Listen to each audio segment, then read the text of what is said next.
ஓம் ஸ்ரீ குருப்யோ நமஹ. மனிதனும் தெய்வமாகலாம். உயர்ந்த தேவர்கள் எப்படி தோன்றுகிறார்கள்?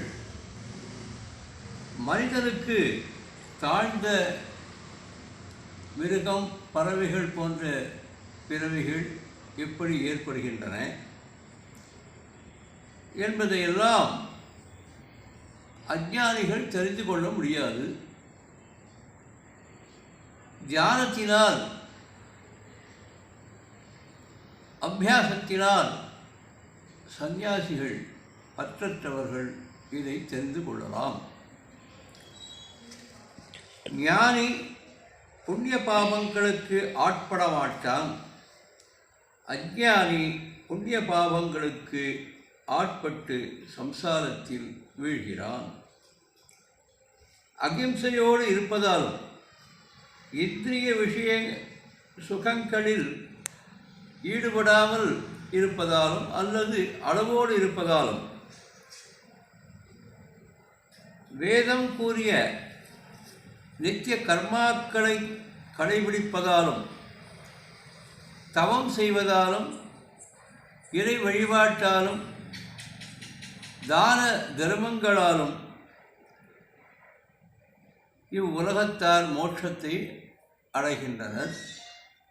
இவர்களில் சிறந்தவர்கள் தெய்வமாகவும் ஆகிவிடுகின்றனர். எலும்புகளை தூண்களாக கொண்டதும், நரம்புகளால் இணைக்கப்பட்டதும், மாமிச இரத்தங்களால் பூசப்பட்டதும், தோலால் கட்டப்பட்டதும், மலஜலங்களால் துர்க்கந்தம் கொண்டதும், கிழக்குத்தனம், துக்கம் இவைகளால் சூழ்ந்ததும், நோய்களால் பீடிக்கப்பட்டதும், பசிதாகங்களாலும், வெயில், மழை, பனி முதலான சீதோஷ்டங்களால் பிடிக்கப்பட்டதும், அழுக்கால் நிறைந்ததும், அழியும் தன்மை உடையதும், பஞ்சபூதங்களின் இருப்பிடமாகவும் உள்ள உடலை உரிய காலத்தில் விட்டுவிட வேண்டும். ஆற்றங்கரையில் உள்ள மரம் எவ்வாறு விழுகிறதோ அவ்வாறு கர்மவசப்பட்ட மனிதன் மரணமடைகிறான்.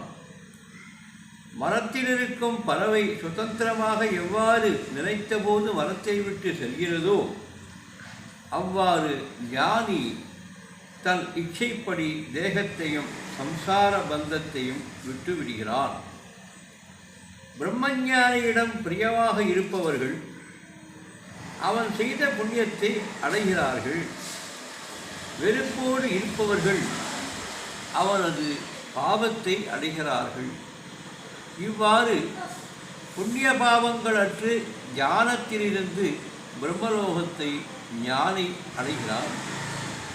சகல வஸ்துக்களின் மீதும் சிறிதும் பற்று அற்றவனாக ஒருவன் எப்பொழுது மாறுகிறானோ அப்பொழுது இவ்வுலகில் சுகமாக வாழ்ந்து பின் மோட்சத்தை அடைகிறான். இதில் சிலர் தேவதா ஸ்வரூபத்தை அடைகிறார்கள். அனைத்து பந்தங்களையும் விட்டு, மானத்தையும் அவமானத்தையும் விட்டு, ஞான மார்க்கத்தாலும் கர்ம மார்க்கத்தாலும் பிரம்மலோகத்தை ஞானியானவன் அடைகிறான். பரமாத்ம தியானத்தில் ஈடுபவனுக்கே இந்நிலை கிட்டும். அனைத்து பந்தங்களையும் விட்டவனாக இருந்தாலும், மான அவமானங்களை விட்டவனாக இருந்தாலும், பரமாத்ம தியானத்தில் ஈடுபடவில்லை என்றால் ஒருவன் மோட்சத்தை அடைய முடியாது.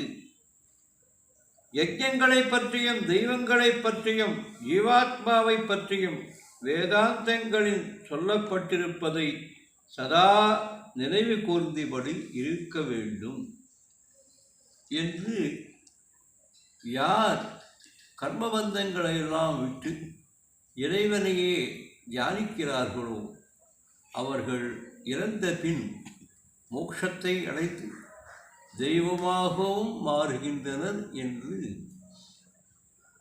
மனு தெய்வ நிலையை பற்றி உணர்த்துகிறார். நாராயண நாராயண நாராயண.